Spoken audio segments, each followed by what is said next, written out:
Govinda, నిశ్చలానంద మందార మకరంద, నీ నామం మధురం, నీ రూపం మధురం, నీ సరస శృంగార కేళి మధురాతి మధురం స్వామి. ఆహా.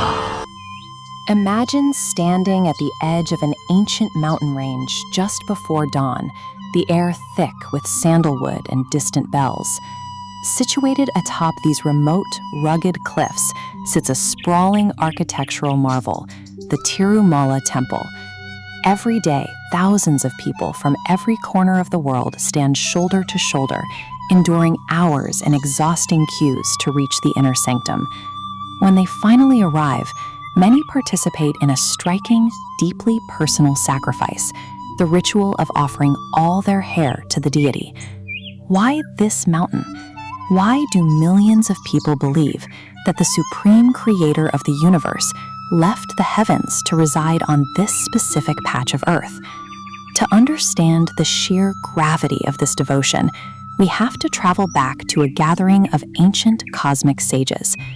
These sages were locked in a dangerous debate between Brahma, Vishnu, and Shiva, who possessed the greatest compassion and patience. Every brick, every chant, and every shaved head you see on this mountain today is an echo of the radical lack of ego demonstrated in the test we're about to see. A sage named Bhrigu Maharshi volunteered to conduct a physical audit of the gods to see how they would react under pressure.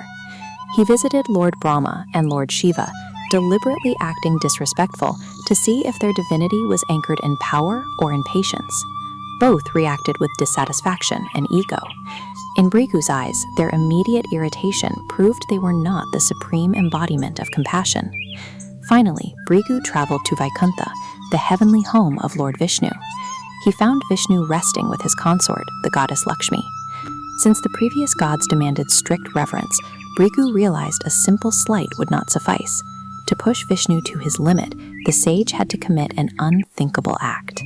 Angered by feeling completely ignored by the divine couple, Bhrigu raised his foot and kicked Lord Vishnu squarely in the chest.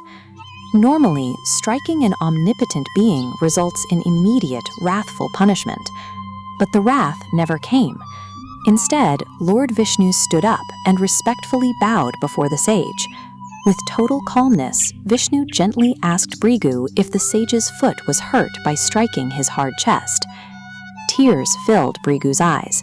He realized that true greatness is not defined by the ability to destroy, but by infinite patience. Abandoning his ego, Vishnu proved his supremacy. He had won the title of the greatest god. Vishnu passed the test, but the location of the kick created a new, massive problem. Vishnu's chest is not just anatomy, it is the sacred, permanent home of Goddess Lakshmi. While Bhrigu measured the act as a test of ego, Lakshmi experienced it as a direct violation of her own residence, an insult she refused to tolerate. Unable to stomach Vishnu's acceptance of this disrespect, she abandoned the heavens and descended to the mortal realm. Heartbroken, Vishnu found he could not remain in Vaikuntha alone. He followed her to earth, searching for her among the dusty hills of Tirumala. This is why the crowds at the modern temple chant his name with such intensity. To sacrifice one's hair is to mirror that same humility, shedding the ego just as Vishnu did. These devotees aren't worshipping a distant creator, but a divine lover in earthly exile, brought to these hills by his own unmatched compassion.